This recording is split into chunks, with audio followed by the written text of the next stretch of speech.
Takang-taka ang marami bakit nasampahan ng kasong kriminal sina Vice Ganda at Ayon Perez. Ano nga bang tunay na rason sa bagong kasong ito? May mas malala pa ba silang nagawa kaysa sa icing issue?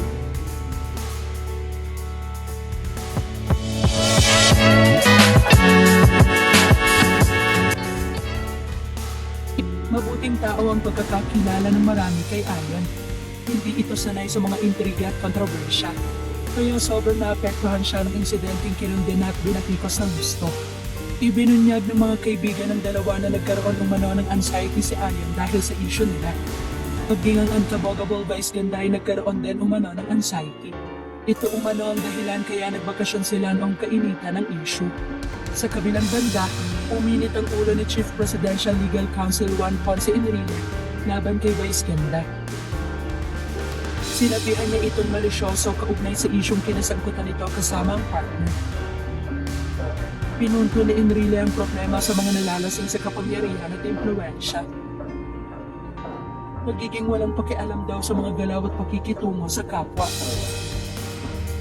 Tinawag niya ring bastos ang sikat na komedyante. Ngayon ay tila malaking pagsubok na naman ang kinakaharap ni Vice at Ayon. Ikinagulat ang marami kung bakit sinampahan sila ng kaso ng isang grupo. Sa report ng SMNI, kinasuhan ng social media practitioners kahapon ang mag-partner na sina Ayon at Vice. Kasong kriminal ang isinampa ng grupong social media broadcasters sa QC Prosecutor's Office laban sa dalawa. Ayon sa abogado ng grupo, paglabag nga sa cybercrime law ang isinampa kina Ayon at Vice.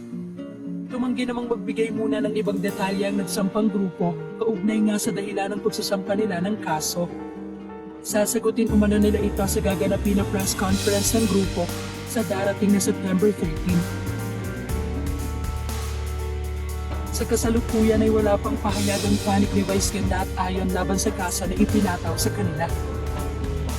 Ngayon nga ay may kinakaharap ang problema ang Showtime family dahil sa 12-day suspension na inilabas sa kanila ng MTRCB. Ito'y dahil sa sunod-sunod na natanggap nilang reklamo laban sa noontime show. Nagbigay naman ng 15 days ang naturang ahensya sa pagpasa ng motion for reconsideration ng Showtime. Kung hindi ito makapagpasa sa itinakdang oras, dito na isususpinde ang programa. Ngunit noong ilabas ang suspension, agad na naghain ng Showtime ng motion of reconsideration, kaya naman napapanood pa rin sila sa telebisyon habang inaasikaso.